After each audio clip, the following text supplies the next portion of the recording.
Poštovane dame i gospodo, pozdravljamo vas na početku podcasta časopisa Drvo i namještaj.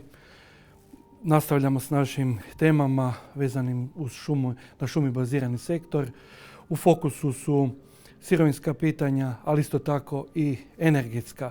Danas govorimo o kogeneracijama, o većem korištenju drva kao energenta i u goste nam dolazi gospodin Loren Sessa, međunarodni stručnjak sa velikim iskustvom u području biomase i bioenergije, predstavnik tvrtke Ako Energy, francuske grupacije ovdje u Hrvatskoj. Dobro nam došli. Hvala gospodine Kavran. Dobar dan vama i gledateljima. Držimo kako je tema biomase možda nedovoljno iskorištena u Republici Hrvatskoj, kako bi biomasa, ali ne samo drvo, nego i nova goriva koja dolaze iz drva, što bi značilo i pelet kao goriva druge generacije, trebali biti više prisutni u energetskoj strategiji Republike Hrvatskoj. Kako vi kao jedna međunarodna korporacija koja je investirala novac u Hrvatskoj gledate na stanje sa korištenjem biomase?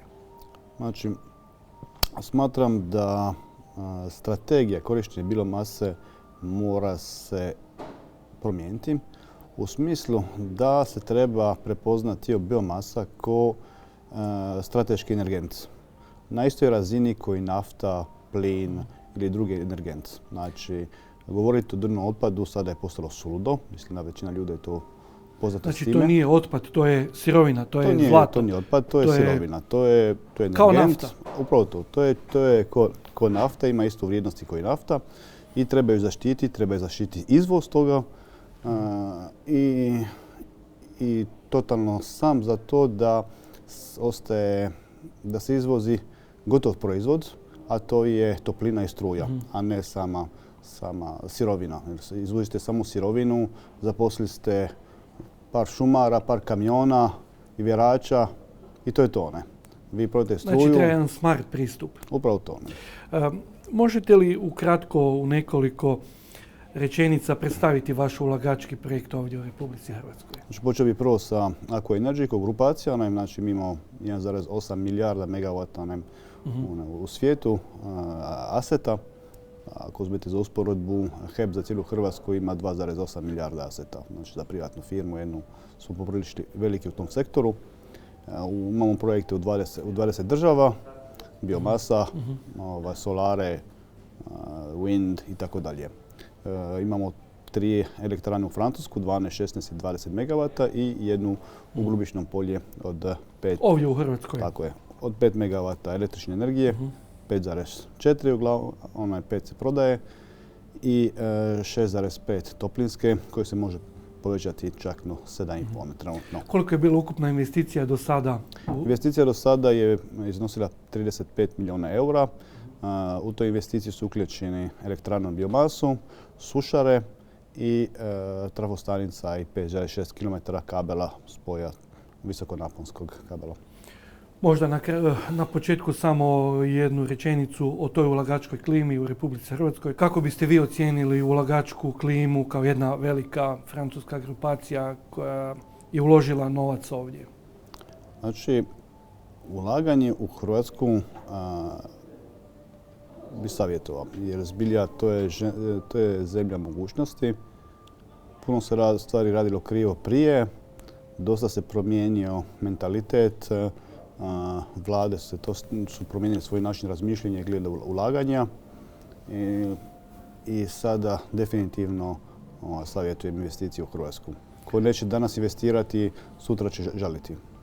Evo, ovo su baš ohrabrujuće vijesti što se tiče ulagačke klime. Obično slušamo neke loše komentare stranih ulagača, ali evo vi ste potvrdili kako postoji jedan progres, jedan napredak u stavovima hrvatske administracije i kako zapravo administracija sve više uviđa potrebu da se poveže, znači da Hrvatska postane mjesto za ulaganja. Znači, administracija ne može biti prepreka za administraciju, za ulaganje, pardon. Zašto? Kad ulažete u jednu zemlju, napravite jedan due diligence te zemlje i morate biti upoznati unaprijed s administracijom. I morate se prilagoditi. Ne možete pjevati brže od glazbe ili protiv dirigenta. Kakva administracija, prilagodite se, ide svojim tokom ne treba, mi nismo imali nikakve frustracije, nikakvih problema radi same administracije. Dapače, čak i lokalna administracija, kod nas lokalna vlast je bila više nego susretljiva. Znači, ja ne trebam ići kod gradonačelnika u Grubišno Polje pitati za pomoć, on svako mene zove, pita li treba šta pomoći. Vi ste rekli, u puno ste zemalja. Možemo li usporediti tu hrvatsku administraciju sa nekom talijanskom, francuskom, španjolskom ili nekim drugim zemljama? Znači, slučajno živio sam u Francusku, u Maroku sam živio, putovao sam u raznim zemljama i ko se žali na hrvatsku administraciju nije vidio francusku, talijansku, španjolsku ili još gore marokansku administraciju. Ne? Obično se kaže da je kod susjeda zelenija trava, da je uvijek kod susjeda bolje nego kod nas, ali veseli nas zapravo ta činjenica što vrlo, čini nam se, objektivno sagledavate i prednosti i nedostatke tog hrvatskog ulagačkog okruženja, te kako ta drvna sirovina zapravo predstavlja, kao jedno nacionalno bogatstvo, ona predstavlja osnovu ulaganja. Tako je. Ali rekli ste taj smart way, znači jedan pametni način korištenja te sirovine. Upravo to. Znači, treba tu sirovinu valorizirati. Znači, ne samo izvoziti. Danas se masovno izvozi sirovina. Evo, znam elektrana u Pečuhu koja je 50 km od nas u Grubišnom, 200 MW, većina sirovina dolazi iz Hrvatske. Znači, to je 200 MW. Znači, u Sloveniji idu naš pelet u elektranama, idu u Austriji, idu u Italiji. Mislim, za mene je to suludo. Znači, taj potencijal energetski biomase, što sječke, što višemetričnog drva, što peleta, koriste naši susjedi u većini slučajeva. Upravo to. Znači, zašto bi oni bili pametniji? Znači, zna se da najveća zarada je na gotov proizvod, a ne na primarni proizvod. Zašto bi zarada od plaća, od poreza išla vani kad bi itekako pomogla hrvatskom gospodarstvu?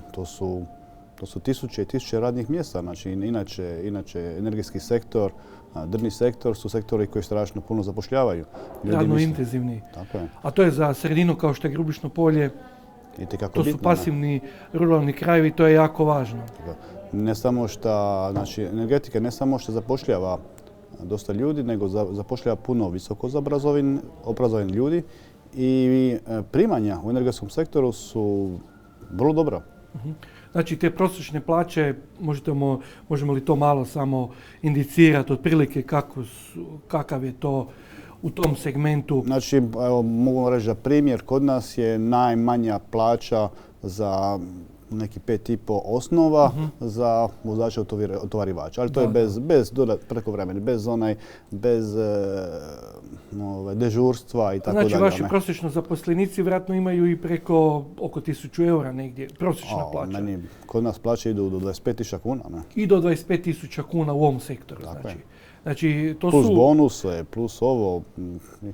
Mi strašno ulažemo u ljudima, na primjer, sama radna oprema. Mene opremiti jednog djelatnika me košta oko 15.000 kuna, od glave do pete. Znači, ulažete u zaštitu na radu? Zaštita na radu je kod nas iznimno bitna. Znači, to je prva stvar što ljudi koji vide kad dolaze u našu pogonu.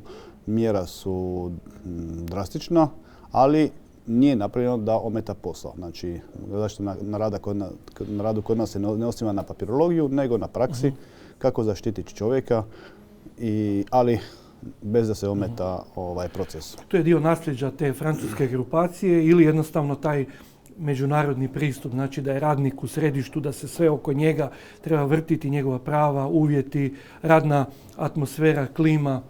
Gledajte, nisu vani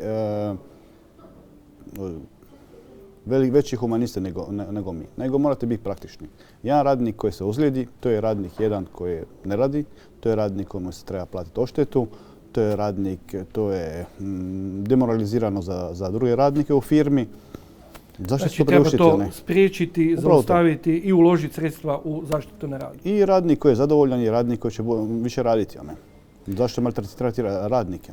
Znači, meni je cilj da moj radnik dođe u ponedjeljak ujutro na posao sa osmijehom. I ja mislim da sam to postigao. Vi ste u Grubišnom Polju napravili jednu svojevrsnu inovaciju. Naime, ovaj dio topline koje ste spomenuli znači tih 7 megavata topline, odnosno 6,5 megavata, ali imate još i mogućnost za dodatne megavate topline. Vi ste to usmjerili prema tehnologiji sušenja. O čemu se radi?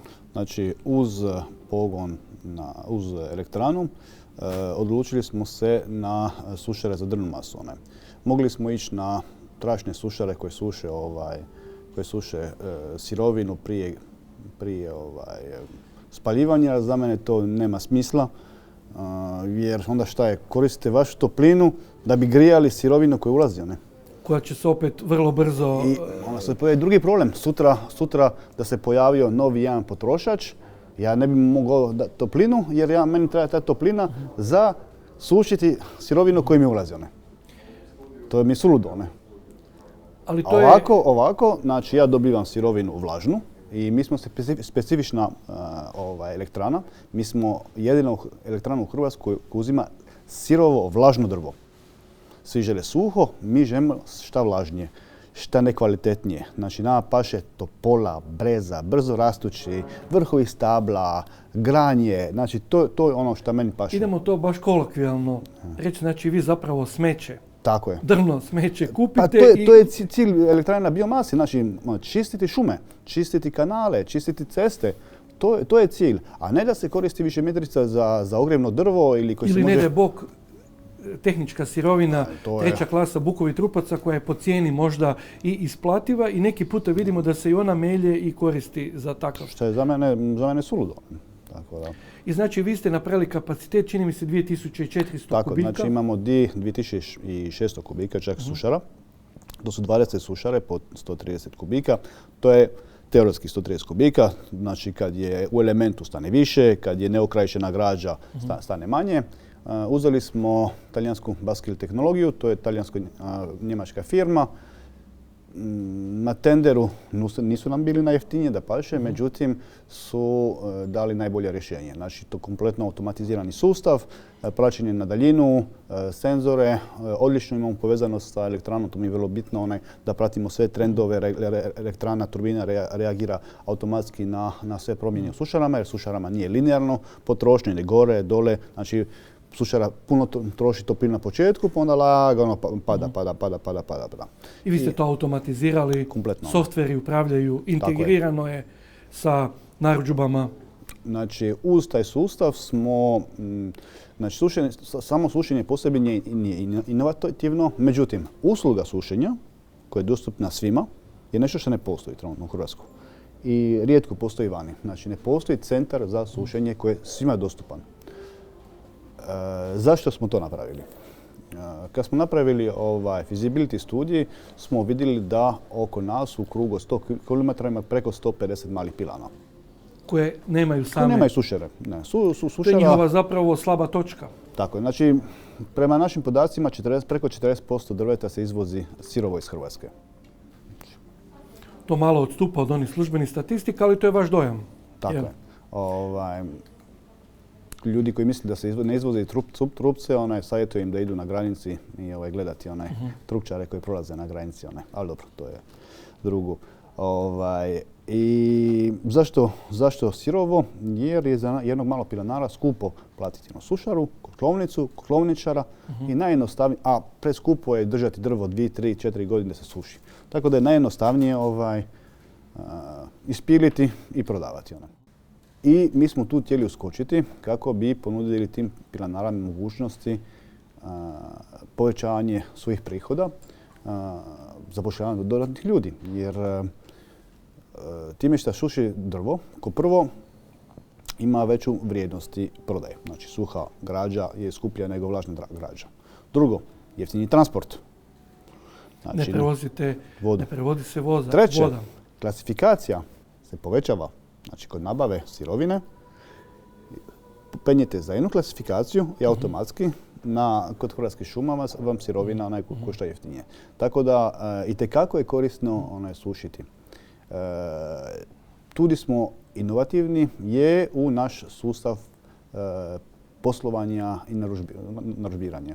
Znači, razvili smo jedan sustav koji omogućuje online narudžbe. Cijene su transparentne. Stanje na sušarama je transparentne. Znači, novi klijent dobije svoj username i password nakon što potpiše uvjete poslovanja i sam može rezervirati svoj slot na internetu na temelju rezervacije koju napravi, znači kaže mi količina drveta koju ima, vlaga početna, vlaga završna koju želi. Napravi sustav automatski mu izbacuje jednu okvirnu ponudu, jer ne može nikad znati u dan točno koliko će trajati slušanje, ali jednu informativnu. Ako se slaže s tom ponudom, može uplatiti reservation fee, da rezervira taj slot u slušari i šalje robu. Znači zapravo kupci sami mogu vršiti, znači to je poprilično povezano, poprilično integrirano informatički. Znači oni mogu rezervirati neku količinu sušenja kroz mjesec dana, kroz 60 dana i to se vama vidi u sustavu. Godinu dana unaprijed. Tako je. Vi zapravo nudite uslugu sušenja okolnim pilanama ili to neki 100 km neki areal iz kojeg dolaze ti potencijalni zainteresirani pilanari? Znači, naš cilj je bio izvorno male pilane. Međutim, ima puno preprodavača koji se interesiraju tu veće pilane. Surađivali smo i sa Twin i Virovitica. Tako da ima više zainteresiranih ljudi nego što smo mislili. Odlično. Koliko je cijena, cijena po jednom kubnom metru prosječno za neki robu 25 mm? Pa reću vam iskreno, znači cijena vam je otprilike 11 kuna po kubiku dnevno.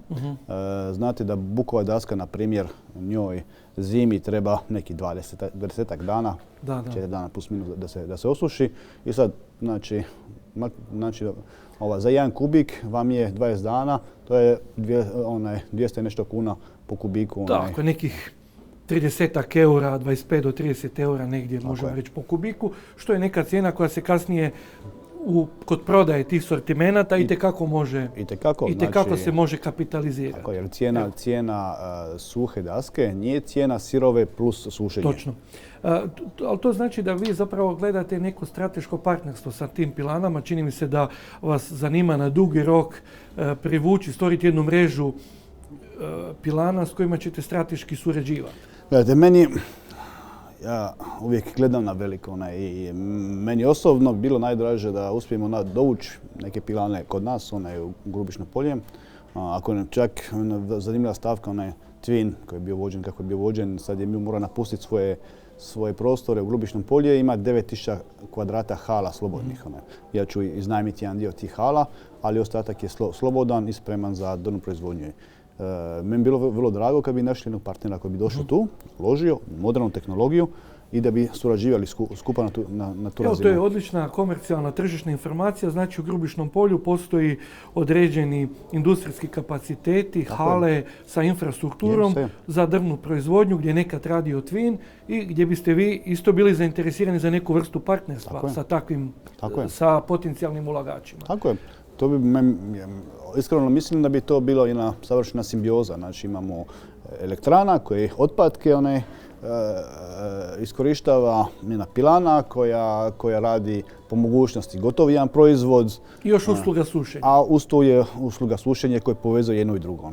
Evo pa mi ćemo isto i Drvo i namještaj preko naših kanala, preko društvenih mreža, preko cijelog našeg networka svakako nastojati oglasiti tu informaciju pa da se nađu partneri što iz užeg okruženja, što iz Hrvatske, a možda i zemalja u okruženju. Ko kaže da danas unatoč ovom pandemijskom okruženju nema dovoljno interesenata koji bi bili zainteresirani za takvu vrstu proizvodnje? Pandemija ima svugdje, tako da... Raditi se treba dalje. Raditi se treba, ulagati se treba, novce se ne mogu čuvati na banku, novce nema zarade od čuvanja novaca na banku. Ali i pogotovo što mislim da Grubišno polje je dobro mjesto jer smo u sreć gori u šumama, šume su oko nas i ima dosta potencijala, ima dosta ljudi. Što sam vidio tamo, ljudi su radišni, ko ne zna je željen naučiti, tako da evo 3 godine sam već u Grubišnom polje, mogu vam reći da sam oduševljen tamo.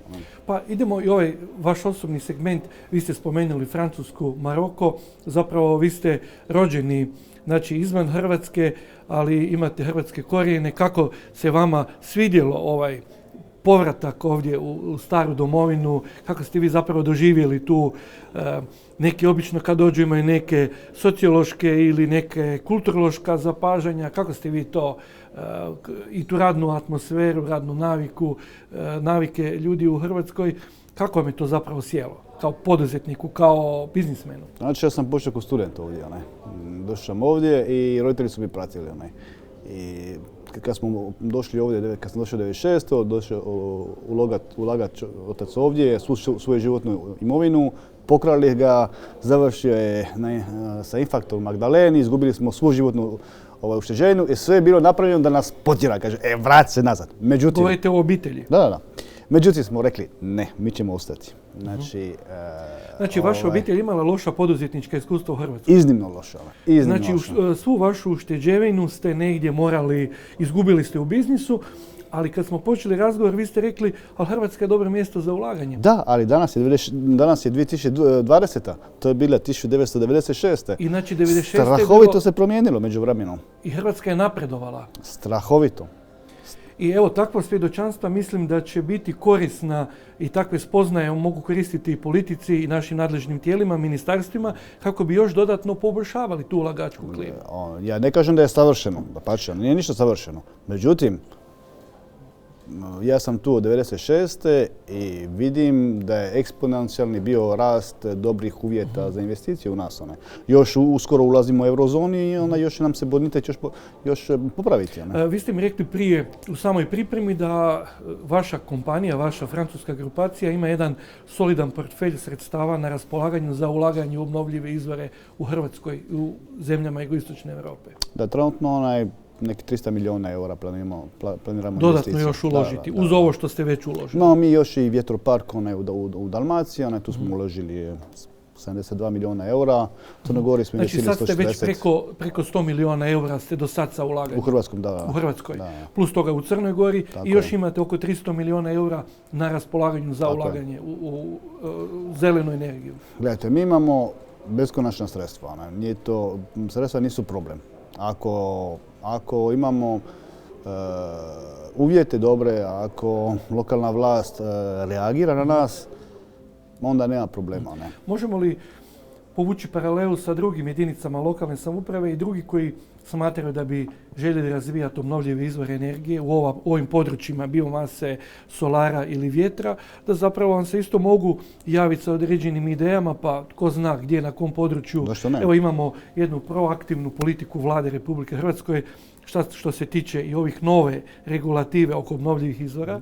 Znači vidimo da je usvojena određena regulativa koja povećava količine raspoložive kvote i mislimo da je to jedna prilika da se i vama određene općine, gradovi, razvojne agencije jave sa određenim idejama. Gledajte, mi sada uopće ne idemo na tarife sa beneficijama, idemo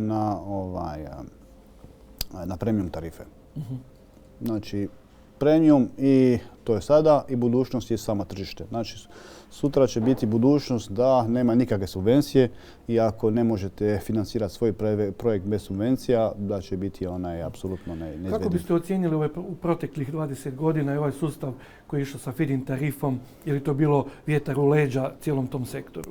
To je bilo obvezno. Znači, tako se počinje. Svaka zemlja je krenula kroz feed-in tarifu. Mora zemlja poticati, mora vlada poticati inovacije i investicije. I treba od nečeg početi. I ta feed-in tarifa je bio početni. Znači, vlada to pogurala. Bez toga ne bi nikad došlo do trenutnih investicija.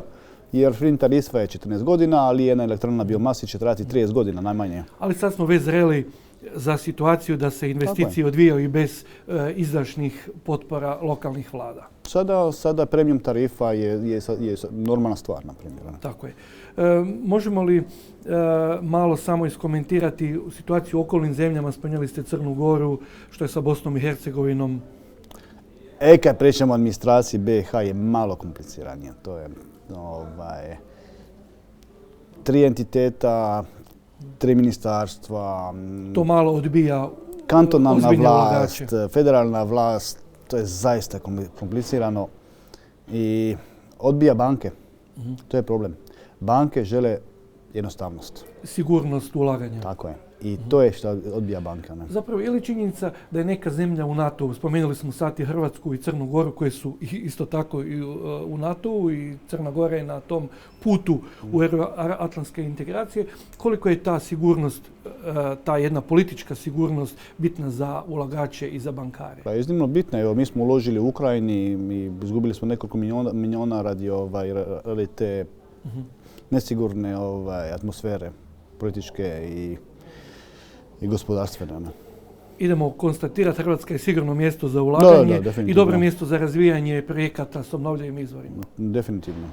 Što bismo tu još mogli spomenuti? Tu oko sirovine postoji onaj jedan element natječaja na koji ste se vi javljali, imali ste nekih problema sa ugovorima.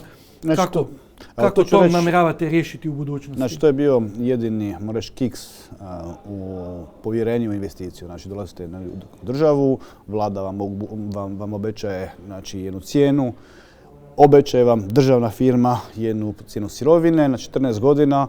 Imate, to su genijalne dvije stvari za banke, to je jackpot projekt i onda projekt skoro gotov. Ne može, ipak nećeš dobiti tu cijenu, ne. Znači, sve što si napravio predviđanje, to ide u more. Dobro, ali imate određeni sada, evo... Međutim, nismo ni mi onaj prvi put u tome. Mi smo se prilagodili, prijavili se na drugi natječaj koji je bio napravljen, bit ćemo iskreno, isključivo za pilanare. Baš se vidi iz nekoliko stavaka. Srećom smo ozbiljna firma i uspjeli smo dobiti taj drugi natječaj. On je kakav je. I vi sad radite u tim uvjetima, stvarate, širite se, evo i čuli smo 300 milijuna eura namjeravate uložiti u obnovljive izvore u Hrvatskoj, što je, nadamo se, jedna veliki ulagački potencijal i nadamo se da će doći još puno takvih sličnih investitora. Ja se nadam. Što biste evo na kraju još dodali vezano za ovaj vaš projekt i za namjeru povezivanja što sa drugim ulagačkim lokacijama ili su ovdje jačanje ove suradnje sa pilanarima u projektu sušenja drva? Imam puno projekta, trenutno ne mogu pričati puno njih jer su još pod velom tajne. Jedan projekt koji je trenutno zanimljiv je sa proizvodnjom hrane, sa jednom nizozemskom i hrvatskom firmom koju se nadam da će vrlo brzo. A što se tiče pilana, itekako bilo drago da se povezujemo sa nekim pilanama, da skupo možemo ponuditi neki gotov proizvod u Grubišnom Polju. I znači ta korištenje topline za proizvodnju hrane je isto jedno strateško područje na kojem ćete se dalje razvijati. Tako je. Evo, hvala lijepa gospodin Sessa na ovom razgovoru. Na čemu? Nadamo se da će se u jednom narednoj prilici kad ćemo razgovarati da ćemo i vidjeti neke konkretne nove investicije koje će vaša grupacija ovdje poduzeti. Hvala lijepa, dragi gledatelji. Mislim da smo danas u ovom zanimljivom razgovoru predstavili tipične pozicije ulagača u obnovljive izvore energije, te kako smo približili rad i poslovanje kogeneracijskih postrojenja u Republici Hrvatskoj. Hvala vam, gledajte nas na našem kanalu na YouTube-u. Pretplatite se na naš kanal, lajkajte nas na društvenim mrežama i preporučamo se za daljnju suradnju. Hvala vam lijepa.